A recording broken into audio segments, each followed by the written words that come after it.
may balak mag-swimming. Dalawang linya yung dalawang linya ng Bokyo. Doon kami nakasunod. Doon kami nakasunod sa hindi magsa-swimming. Kaya kami tuloy umuwi na. Hindi na kami kasama sa swimming. Ay, naku. Magandang araw mga kagatas. For today's video ay tayo po ngayon ay hindi pupunta sa bukid. Tayo po ay mag-charity rides. Kasama po natin ang Team Ultra, main chapter dito sa Mendez. At ang pupuntahan po natin ay sa Bailen. At ang isa pang magandang balita nito ay wala kaming baon. Bibili na naman kami sa labas. Yun, di pa naman tapos. So kung bago pa lang sa aking channel, please subscribe at huwag kalimutang pindutin ang notification bell para lagi kayong updated sa marami pa naming videos. Alright!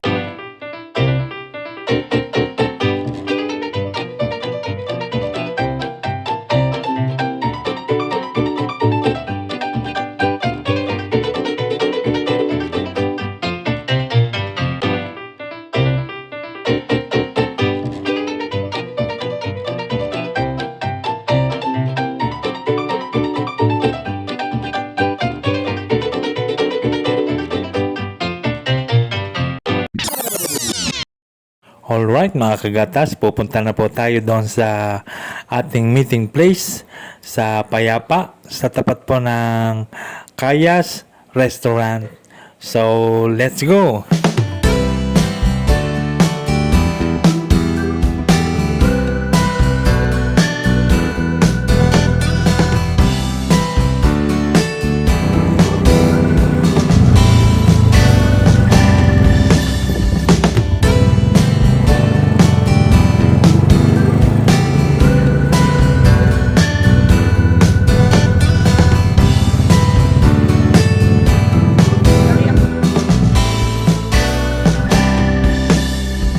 Dito na tayo sa ating meeting place. Dito ito sa Payapa. Dito sa Kayas Restaurant. Time check, ang oras natin ay 6:30 AM. Dumating naman tayo on time. At yan po ang call time natin, 6:30 to 7 AM. Tuwing may charity ride po kami, dito kami lagi nakikita-kita sa Kayas Kitchen. Yan po ay restaurant dito sa Payapa. Dito po kami nagkikita-kita.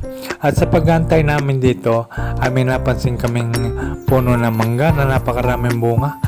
At mahaba kanyang bunga. Comment down below kung alam nyo ang tawag sa manggang ito. Hindi siya Indian mango mahaba siya. So, nagdadatingan na po ang ating mga kabrader na iba. Bali, dalawang charity rides akong hindi nakasama doon sa Atimonan at saka sa Binyan kasi masyadong malayo. Hindi kasi kayanin ng aking katawan kasi po tayo PWD, stroke patient po tayo. Siyempre bago-bago pa lang tayo gumagaling kaya hindi pa po tayo pwedeng sumabay sa kanila sa malalayo. Pero ngayon po medyo malapit po itong pupuntahan namin dito lamang po yun sa Bailen. At ayan, dumating na po ang ating presidente. Siya po si Mr. Jojo Pireña. At maya pa ay magdadasal na po tayo. Siya po ang namumuno sa pagdadasal bago po umalis. Siyempre kailangan may basbas din tayo ng Panginoon. Hihingi tayo ng basbas sa Panginoon. At siya po ang namumuno sa pagdadasal. Alright, let's pray. Father, the Son, and the Holy Spirit. Amen. Mapagpalang Ama, kami po ay nagpapasalamat ngayong umaga dito na kami ay nagpapalito upang maghatid ng aming tulong sa bayan ng Bailen. Pinupuri ko po namin sa paggabay sa amin. Alright, alis na po tayo. Let's go!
Alright mga kagatas, nandito na po tayo sa Bailen.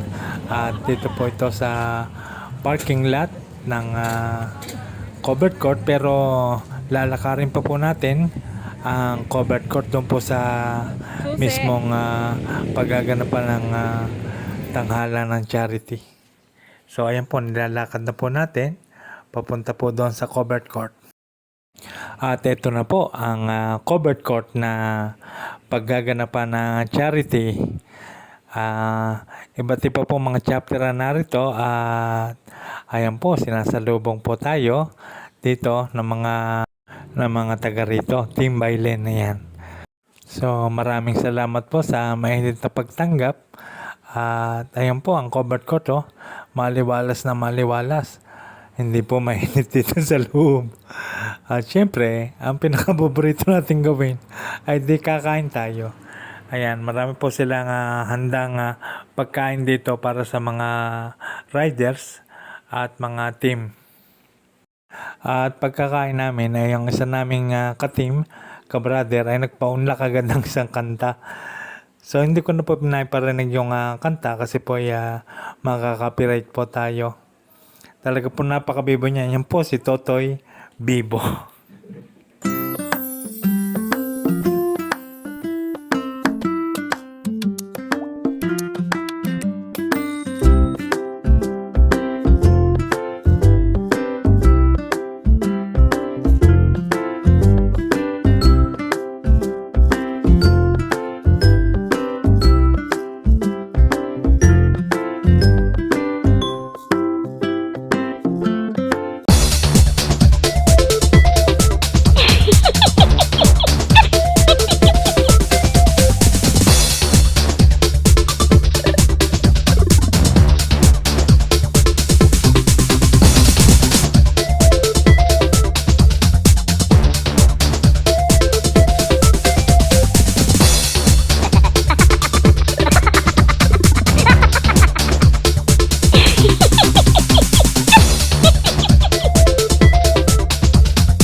Takain tayo dito kay Montalvo Mabuti lang, dala ko ang aking mga gamot.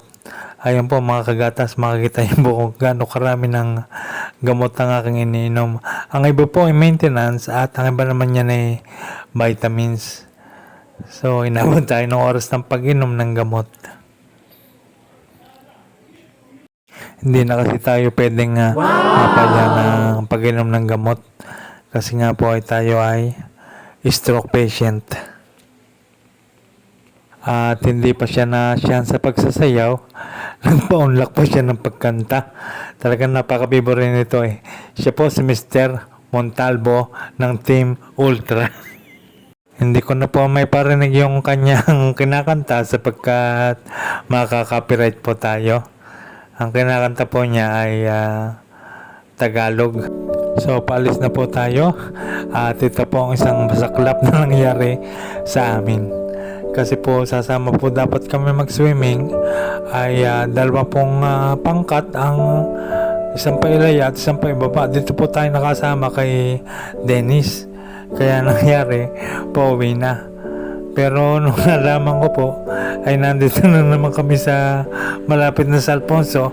At tinamad na po akong bumalik kasi nahihiya po akong magpaintay sa mga kabrother natin na magsiswimming. So ginawa na lang namin ay dumiretso na lamang kami pauwi.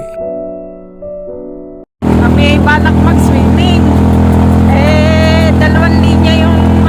Dalawang linya ng Bokyo. Doon kami nakasunod. Doon kami nakasunod sa hindi magsaswimming. Kaya kami tuloy pauwi na. Hindi na kami kasama Ay, nako. So mga gatas, maraming salamat sa panonood. Nandito na po kami sa bahay. At dito namin binabanatan yung aming Baon. baon. Baon dapat sa swimming Yes. after ng charity. Naligaw kasi kami. Doon kami napasama kay Dennis. Kami nakasunod. Tsaka kay Tutoy. So okay naman. Masaya naman yung charity namin. Okay naman yung... Bihira pa naman ako makapunta Tsaka sa yung panta. Masaya naman.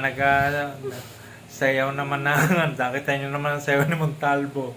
So maraming salamat sa panonood. At kung bago ka pa lamang po sa aking channel, please subscribe. At huwag kalimutang pindutin ang notification bell para hindi kayo makasama sa swimming. Para updated kayo sa aming mga video. Okay, maraming salamat.